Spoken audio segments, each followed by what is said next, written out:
war level type crisis, because we've got 7 billion people, more than half of them totally urban and dependent on technology. And if we were to have even a partial knockout, I mean, this is catastrophic.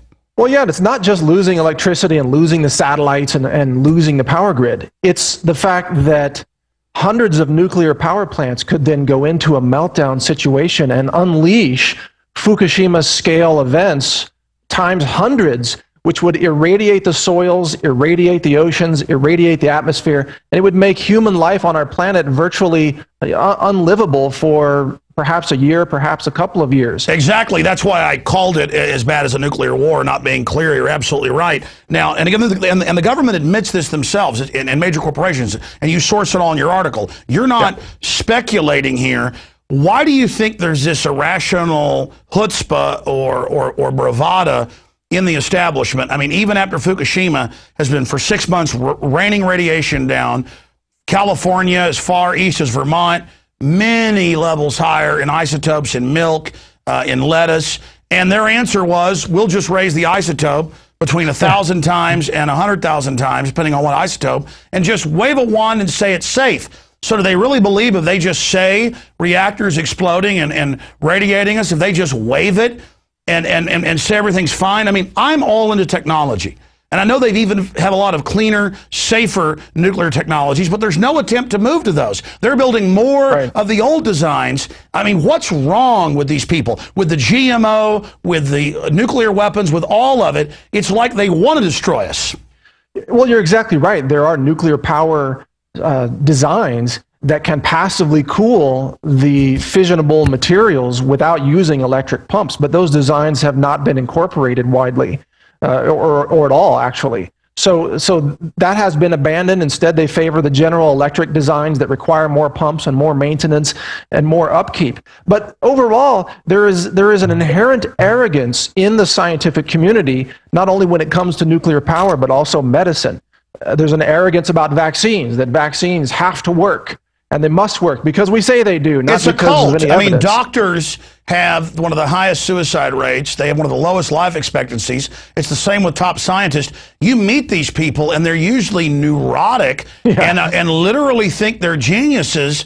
And when you talk to them, they're only smart in a specialized area. They don't have general knowledge. Now, I meet other scientists and people that have general knowledge, and they're tuned in and awake. But it seems like the establishment goes for this centralized type, arrogant know-it-all person. Yeah, that's exactly what's out there, and that's what's dominated the vaccine industry. That is what has dominated even the energy industries. You know, science has a lot of promise, but it has also given us, sadly, a lot of circle the wagons, circular logic. The self-supporting scientists who abandon ideas that should really be able to help us, such as, for example, free energy technology, which I believe exists. We know cold fusion or exists. Even regular off the grid. They won't come and inspect and give you the permit in most states. That's right. If you have your own off the grid, they'll harass you. But everything's government paid for if you tie into the grid. Well, now you're still part of the grid, and I think that's one of the big drivers. There's a lot of reasons here, but I want your take on this, and we'll get into other issues. Because big corporations, and I'm all for free market, but these are monopoly men, invest in different technological ideas. Once they invest in it, there can't ever be any oversight. They can't ever admit dangers because now it's seen simply as a product. Well, that's right. And what's really astonishing is that by running our world on these dangerous nuclear power designs, they're putting human civilization in grave danger. They're risking everything. They're risking the future of human life on our planet in order to protect their corporate profits in the nuclear power industry. We need to dismantle. I mean, look, I've never been an opponent of nuclear power just to be an opponent of it. But now understanding this risk of a solar flare and how it could cascade into the power systems, I think we must really look at changing nuclear power to a passive cooling design or dismantling the existing power structures. Look, this is a 1940s type system. It's extremely dangerous.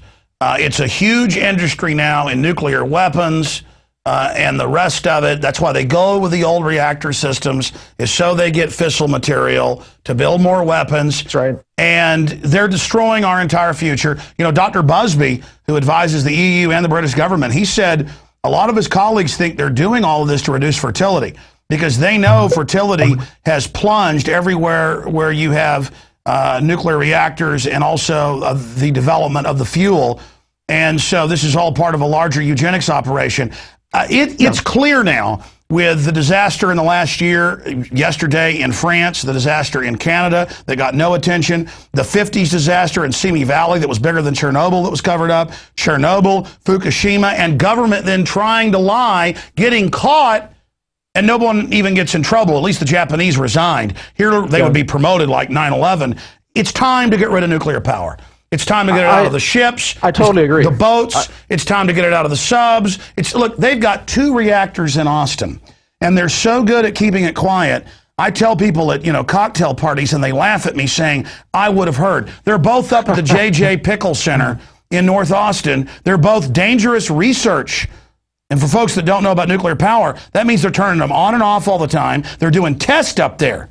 And they've got research reactors all over the country. They've got level 4 bioweapons labs with stuff that will kill all humans it comes in contact with, that makes airborne Ebola look like child's play, in hundreds of facilities in level 2 and level 3 containment. Again, it's like the corporate whores that run things have a death wish, and they want me to be scared of men with beards and turbans, and I'm sick of it. Right. Well, I'm glad you mentioned the biohazards, because if you come down to it, Alex, I think the top 3 greatest threats to the continuation of life on our planet, human life in particular, are, number 1, the solar flares wiping out modern civilization through the scenario we just described. Number 2 is GMOs and the genetic engineering and the DNA contamination of our planet. And number 3 is the bioweapons, the possible release, accidental or intentional, of infectious disease, level 4 bioweapons that devastate human populations. So those 3 are the big 3. Again, solar flares, GMOs, and bioweapons. And each one of those could destroy human civilization. In combination, we are really at risk, and we need to take action to stop these death worshipers from having such control over our planet.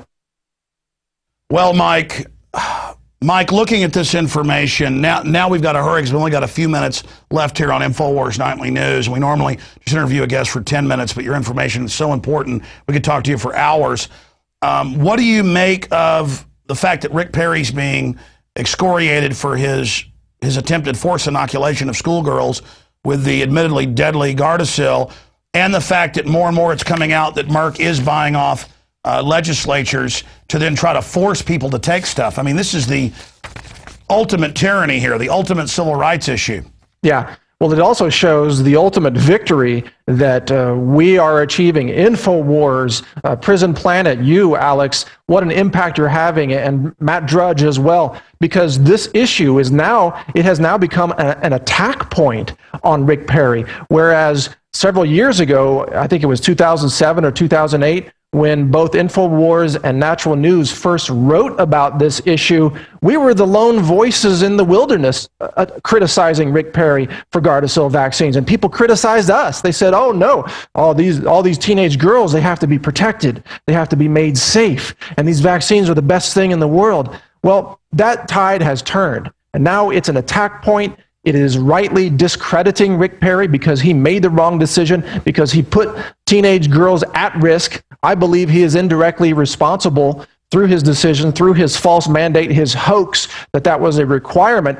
He is responsible for the maiming or perhaps even the deaths of some number of teenage girls who should be alive today. There were deaths in Texas and other areas after it happened, and it helped them break the ice and try to get the forced mandate in other areas. Moving quickly here, another victory.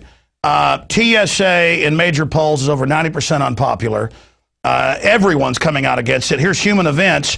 They've been accused of rampant thievery. Well, they get caught. More got caught today. Spending billions of dollars like drunken sailors, groping children and little old ladies, and making everyone take off their shoes. And then it goes on to say that the founder of the TSA, Representative John Micah, has now come out and said abolish it. And even if they try to sell some corporate fascist model of it, they'll now fall as well. I mean, this is another victory from voices in the wilderness talking about this many years ago to now. I mean, it just shows on every issue, when we have the truth and fight back, we win. Absolutely. This is a huge victory, but it's also an urgent warning because you know very well what government agencies do when they feel they're about to be squeezed out of existence. They create false flag attacks. So you can bet the TSA, somebody within the TSA, maybe rogue agents, maybe somebody up at the top, is trying to figure out how can they stay relevant in a time when people are sick and tired of them. And the answer to that is to stage an attack in an airport. And we saw them practicing this before, I believe, in Minnesota, in fact. Stage an attack to make the TSA look like it's actually doing something, even though it isn't. So well, they just got caught in Arizona trying to get plastic explosives on a plane, real plastic explosives. Right. And, of course, the underwear bomber, where admittedly they got him on the plane. He was all drugged out, came out. The State Department was ordered to do that. I mean, and this just hangs out there in plain view. Well, Mike Adams, it's great having you in Central Texas. You're going to be sitting in and doing the radio show this Friday, 11 a.m. to 2 p.m. Central, naturalnews.com. And I know you'll be covering this and a lot more. Mike Adams, thank you so much for joining us tonight. Thank you, Alex. Great to join you. Have a great show. You too, my friend. All right, ladies and gentlemen, that's it with Mike Adams, and that concludes Infowars Nightly News. We'll be back tomorrow night, 7 p.m. Central Standard Time, 8 p.m. Eastern. 5 Pacific, 6 Mountain. If you believe in what we're doing, or if you believe in the First Amendment and the work we're putting in here to cover real issues, please become a PrisonPlanet.tv member. Please buy friends and family memberships. Please spread the word about InfoWarsNews.com and all the new things we're adding, the new features. I mean, the crew here, the work, the research, we passionately believe in human liberty. And again, I want to thank all the members of PrisonPlanet.tv. I want to ask you all to record these shows. We're going to launch a lot of new systems. Well, this will be delivered on tabletop systems to subscribers. We've got a lot of TV networks and systems, but we're developing the show right now, and we couldn't have done this without you. Please also visit the online video bookstore at Infowars.com because we couldn't have done any of this without your support. I'm Alex Jones signing off for Infowars Nightly News from the front lines of the Info War. Lord willing, we'll see you back tomorrow night, 7 p.m.